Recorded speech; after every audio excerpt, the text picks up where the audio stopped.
ಕಳೆದ ಬಾರಿ ಶ್ರೀಯುತ ನಾಯಕರು ನಮಗೆ ಕಳೆದ ಬಾರಿನೇ ಅವರು MLA ಆಗಬೇಕಂತ ಒಂದು ತುಂಬಾ ಅವಕಾಶ ಇತ್ತು. BJP ಮತ್ತು ದಳ ಹುಡುಕಾದ್ರಿಂದ ಅವರು ಗೆಲ್ಲಕ್ಕೆ ಒಂದು ಅವಕಾಶ ಆಗಲಿಲ್ಲ. ಈ ಬಾರಿ ನಮ್ಮ ಸಂಪೂರ್ಣ ನಮ್ಮ ಮಾದಿಗ ಸಮುದಾಯ ಜನಾಂಗ ಎಲ್ಲ ನಾಯಕರಿಗೆ ನಾವು ಬೆಂಬಲವನ್ನು ಕೊಡ್ತಾ ಇದ್ದೀವಿ. ಏನಕ್ಕೆ ಅಂತ ಅವರು ಆ ಮನುಷ್ಯನಲ್ಲಿ ಆಸೆಗಳಿಲ್ಲ. ಇರೋದು ಒಂದೇ ಒಂದು, ನಾನು ಈ ಜನಕ್ಕೆ ಆರ್ಥಿಕವಾಗಿ ರಾಜಕೀಯವಾಗಿ ಹಿಂದುಳಿದ ಜನಕ್ಕೆ ನಾವು ಒಳ್ಳೇದು ಮಾಡಬೇಕು, ಅವರಿಗೆ ನಾನು ನನಗಾದ ಎಷ್ಟು ಸಹಾಯ ಮಾಡಬೇಕು ಅಷ್ಟು ನಾನು ಮಾಡಬೇಕು ಅನ್ನೋದು ತುಂಬಾ ಆಸೆ ಇದೆ. ಕಳೆದ ಬಾರಿ ಒಂದು ಕೋವಿಡ್ ಟೈಮಲ್ಲಿ ಆಗಲಿ ಅನೇಕ ಹಳ್ಳಿಗಳಿಗೆ ಕೊಟ್ಟಂಥ ಸಹಾಯ ತುಂಬ ಮರೆಯೋಕ್ಕಾಗಲ್ಲ. ಅದು ಕೊಟ್ಟರು, ಇದು ಕೊಟ್ಟರು, ಕಾಸು ಕೊಟ್ಟರು, ಅದೆಲ್ಲ ಇಲ್ಲ. ಬಟ್ ಅವರು ವಿಶ್ವಾಸ ಸರ್ವಿಸ್ ಮಾಡಿದ್ರೆ ಕಳೆದ ಬಾರಿ ಸೋಲ್ತಾರೆ.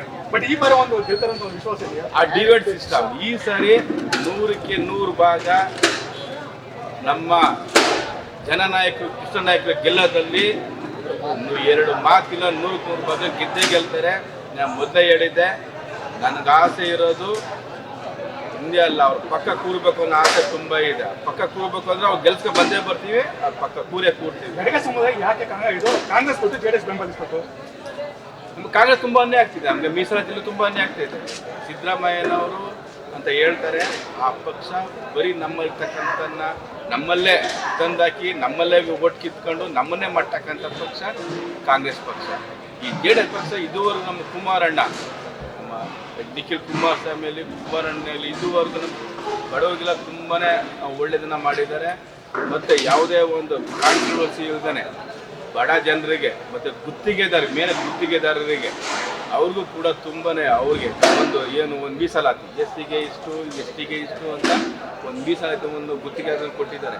ಮತ್ತು ಈ ಒಂದು TSP SP ಇದರಲ್ಲೆಲ್ಲ ಇವಾಗ 150 ಕೋಟಿ ರೂಪಾಯಿನ ಇದೇ MLA ನೀರು ಕುಡಿದು ಅದನ್ನು ಎಲ್ಲಿಗೆ ಹಾಕಿರೋದು ಅಂತಂದರೆ ಲ್ಯಾಂಡ್ ರಮಿಗೆ ಹಾಕಿ ಈಗ ಅವರು ಕೋರ್ಟ್ ಕೇಸಲ್ಲಿದ್ದಾರೆ. ಇವತ್ತು ನಾಳೆ ಕೋರ್ಟ್ ಕೇಸ್ ಹೋಗ್ಬೋದು. ಅವರು ಕೇಸ್ ಚೀಫ್ ಇಂಜಿನಿಯರ್ ಆಗಲಿ, ಸಂಬಂಧಪಟ್ಟ ಇಂಜಿನಿಯರ್ ಸೆಕ್ಷನ್ ಹಾಕಿ ನಮ್ಮ ಹಣನ ತಗೊಂಡೋಗಿ ಲ್ಯಾಂಡ್ ರಮಿ ಅಂತ ಅವಶ್ಯಕತೆ ಇಲ್ಲ.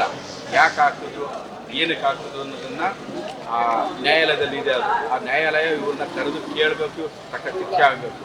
ನಮ್ಮ ಜನಕ್ಕೆ ತುಂಬ ಅನ್ಯಾಯ ಮಾಡಿದ್ದಾರೆ. ಆ ಅನ್ಯಾಯನ ಸರಿಪಡಿಸಬೇಕು ಅಂತಂದರೆ ನಮ್ಮ ನಿಮ್ಮೆಲ್ಲ ಒಂದು ಮಾತು ಹೇಳ್ತಾರೆ, ನಾನು ಕೆಲಸ ಮಾಡಿದ್ರೆ ಜನ ನನ್ನ ಹೆಂಗೆ ಆಯ್ಕೆ ಮಾಡ್ತೀನಿ, ಕೆಲಸ ಮಾಡಿದ್ರೆ MLA ಆಗಿದ್ದೀನಿ, ಮುಂದಿನ ವರ್ಷ ವಿಶ್ವಾಸ ಇದೆ. ಸರ್ ಅದನ್ನ ಕಳೆದ ಬಾರಿ ನಿಮ್ಗೆ ಹೇಳಿದ್ನಲ್ಲ, 15 ದಿನದಲ್ಲಿ MLA ಆದರು. ಯಾರು? ಶ್ರೀ ಚಿಕ್ಕಮಗಳೂರು. ನಾವು ಬೆಂಬಲನ ಕೊಟ್ಟಿದ್ದೀವಿ. ಇದೇ ದಳದಲ್ಲಿ ಇರೋದು, ಅವರಿಗೂ ದಳದಲ್ಲೇ ಇರೋದು. ಏನು ಕೊಡ್ತೀವಿ ಅಂತ ಅಷ್ಟೇ ಆ ಜನಾಂಗ ಅಷ್ಟೇ ನಂಬಿ ಅವರನ್ನ ಗುತ್ತಿನ ಕೇರಿಸಿ ಒಂದು ಪದವಿಯನ್ನು ಕೊಡ್ತು. ಈ ತಾಲೂಕಿನ ಅಧಿಪತಿಯಾಗಿ ಕೊಟ್ಟದನ್ನ ಮಗ ಅನುಕಂಪದಿಂದ ಮಾತ್ರ ಗೆದ್ದಿದ್ದಾರೆ ಅಷ್ಟೇ. ಇನ್ನೇನು ಯಾವುದೇ ಕೆಲಸ ಕಾರ್ಯಗಳು ಮಾಡಿ ಗೆದ್ದಿಲ್ಲ. ಅವ್ರ ಅಪ್ಪ ಮಾಡಿದ್ದು ಇವ್ರ ಮಗ ಗೆದ್ದಿದ್ದಾನೆ. ನೀವಂತ ಅನುಕಂಪ ಅಂತೀರ. ಹಂಗಾರೆ ಆ ಕಡೆ ಅಂದ್ರೆ 3 ಬಾರಿನೂ ಸತತ ಅವ್ರ ಕುಟುಂಬನೇ ಗೆಲ್ತಾ ಇದೆ. ಇದು ಯಾವ ರೀತಿ ಅನುಕಂಪ ಆಗುತ್ತೆ? ಅಕ್ರಮವಾಗಿ ಗೆದ್ದಿರ್ತಾರೆ.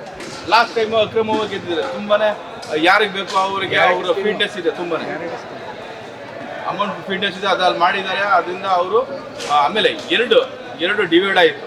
ಒಂದು BJP, ಒಂದು ದಳ. ಇದೇ ನಮ್ಮ ನಾಯಕರು ಮತ್ತು JDS ಜಯಪ್ರಕಾಶ್ ಇವರೇನು ಒಟ್ಟಾಗಿದ್ದಿದ್ರೆ ಯಾವುದೇ ಕಾರಣಕ್ಕೂ ಗೆಲ್ಲಕ್ಕೆ ಸಾಧ್ಯನೇ ಇಲ್ಲ. ಯಾರು ಒಬ್ಬರು ಆ ಟೈಮಲ್ಲಿ ನಮ್ಮ ಎರಡನೇ ಸ್ಥಾನದಲ್ಲಿ ಬಂದರು. ಇವರು ನಮ್ಮ ಕೃಷ್ಣ ನಾಯಕರು 2ನೇ ಸ್ಥಾನ ಬರೋದು, 1ನೇ ಸ್ಥಾನನೇ ಬರಬೇಕಾಗಿತ್ತು. ಯಾಕಂತಂದರೆ ನಮ್ಮಲ್ಲಿರ್ತಕ್ಕಂಥ ಓಟ್ಗಳು ಬೇರೆ ಕಡೆ ಹೋಗೋದು. ಅದನ್ನ ಕಿತ್ತಿ ಇವ್ರು ತಿಂದೋದಕ್ಕೆ ಇವತ್ತು ಅನಿಲ್ ಚಿಕ್ಕಮದವರು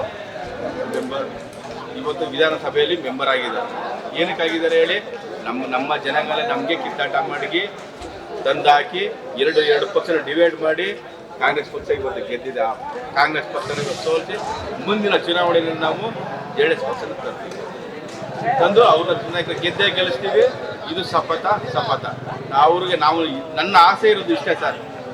ನಾನು ಇವತ್ತು ಯಾವುದೇ ವೇದಿಕೆ ನಮ್ಮ ಜನಗೆ ಯಾರು ಕೂತಿಲ್ಲ. ಪಕ್ಷ ನಾನು ಕೂರಿಸ್ಬೇಕು, ನಮ್ಮ ಕೃಷ್ಣಾಯಕರ ಪಕ್ಷ ನಮ್ಮ ಜನಾಂಗನ ಕೂರಿಸ್ಬೇಕು ಅನ್ನೋದು ನನ್ನ ಆಸೆ. ನಮ್ಮ ಕಣ್ಮಿಣಿಯಾಗಿ ನಮಗೆ ಇವತ್ತು ನಮ್ಗೆ ಸಿಕ್ಕಿದ್ದಾರೆ. ಅವ್ರನ್ನ ಗೆದ್ದೇ ನಾನು ಕೊಡ್ತೀವಿ.